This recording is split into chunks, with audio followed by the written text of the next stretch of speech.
Assalamualaikum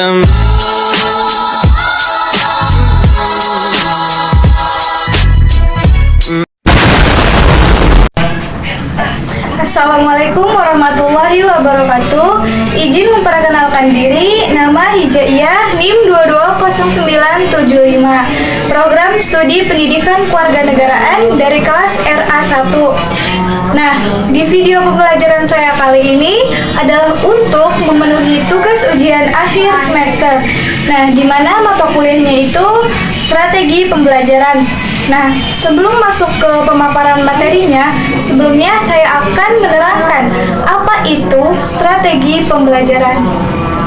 Jadi, strategi pembelajaran adalah metode yang digunakan untuk meningkatkan pemahaman dan hasil belajar, atau juga perencanaan yang berisi tentang rangkaian kegiatan yang didesain untuk mencapai tujuan pendidikan tertentu. Baik, Assalamualaikum warahmatullahi wabarakatuh. Selamat pagi. Nah, sebelum mulai pembelajaran kali ini, silahkan KM untuk memimpin doa terlebih dahulu. Oke, baik. Langsung saja kita mulai pembelajaran pada pagi hari ini. Nah, kita sekarang mempelajari tentang apa itu negara, negara kesatuan, dan negara federal atau negara serikat. Oke, langsung kita ke materinya saja ya. Baik, di sini ada materi tentang negara. Nah, negara adalah organisasi atau kekuasaan yang berdaulat dengan tata pemerintahan yang melaksanakan tata tertib atas orang-orang di daerah tertentu. Nah, negara juga merupakan suatu wilayah yang memiliki suatu sistem atau aturan yang berlaku bagi semua individu di wilayah tersebut dan berdiri secara independen. Nah, kalau di Indonesia itu sendiri, istilah atau asal-muasal negara itu berasal dari kata nagari atau nagara, yang artinya kota, yang diambil dari bahasa Sanskerta.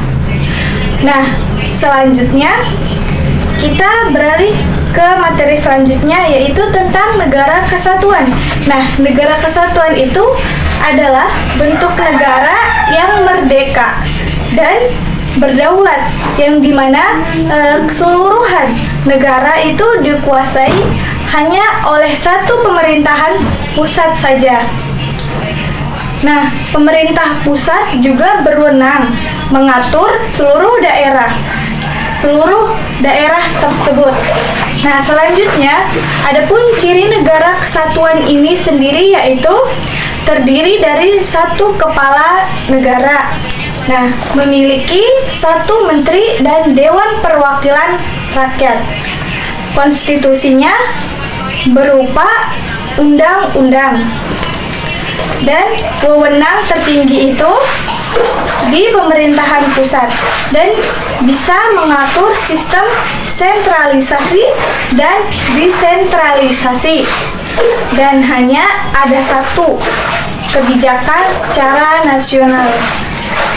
Selanjutnya, kita beralih ke negara federal atau negara serikat.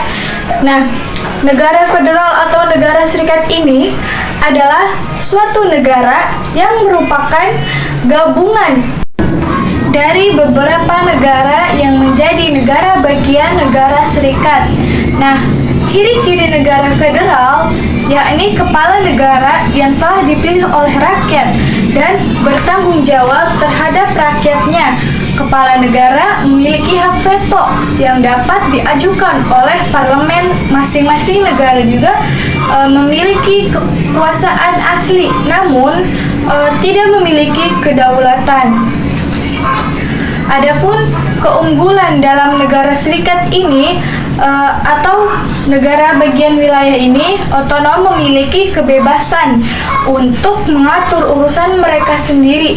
Jadi sehingga mereka itu dapat mengurangi resiko konflik politik dan sosial antara daerah yang berbeda. Hal ini juga memungkinkan terciptanya stabilitas politik dan sosial yang lebih tinggi di seluruh wilayah negara. Selanjutnya, ada contoh negara federal dan negara kesatuan. Yang pertama, contoh negara kesatuan. Contoh negara kesatuan itu yang pertama ada Indonesia, Filipina, Thailand, Kamboja, Jepang, Arab Saudi, Inggris, Prancis, Italia, Republik Rakyat Cina, Afrika, Iran, Yunani, Vietnam, Swedia, Hungaria, Afghanistan, Uruguay, Zimbabwe, dan lain-lain.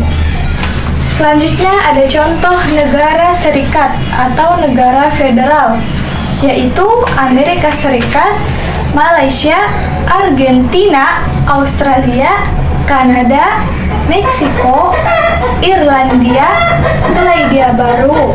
Nah, Ibu sedikit bercerita tentang negara kita ini pernah menjadi bentuk negara federal juga ternyata.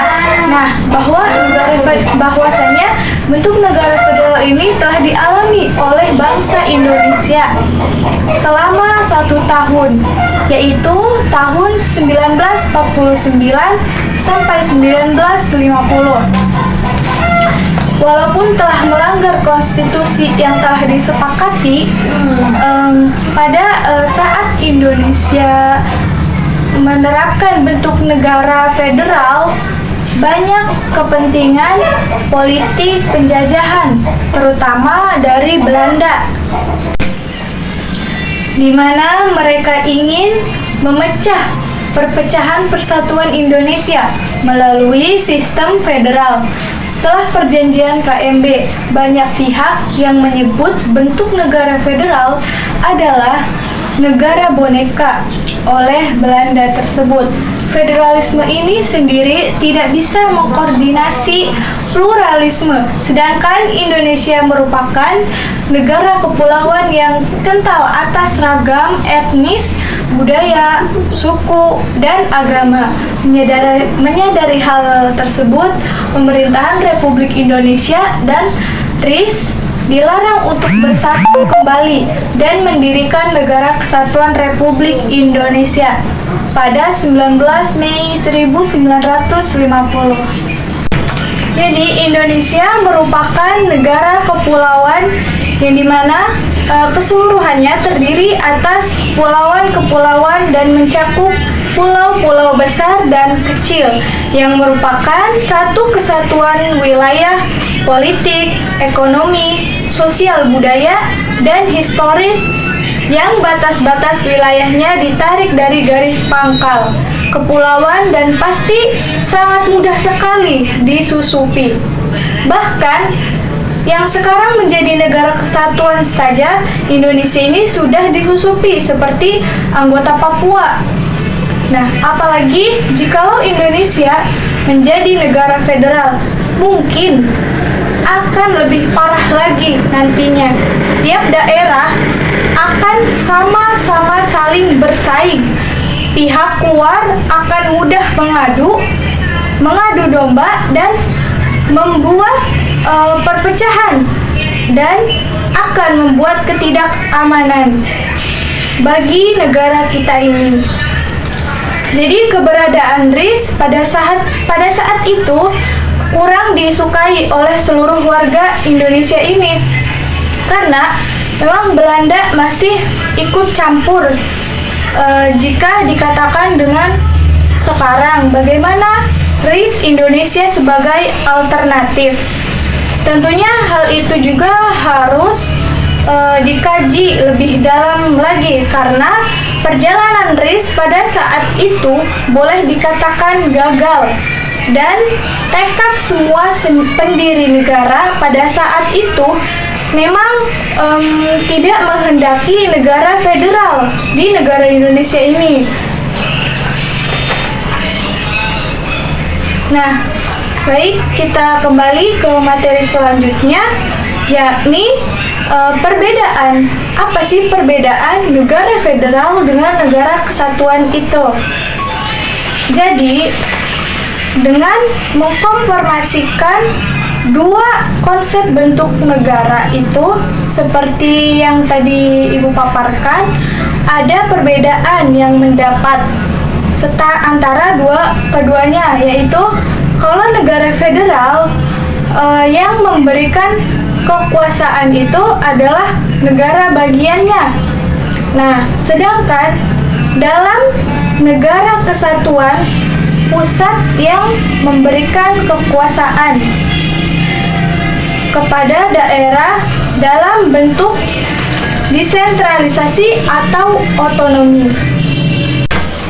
Oke, baik. Sekian pemaparan materinya. Apakah ada yang ingin ditanyakan? Silahkan. Oke, baik. Jika sudah paham semuanya, Ibu cukupkan pertemuan pada pagi hari ini. Terima kasih. Wassalamualaikum warahmatullahi wabarakatuh.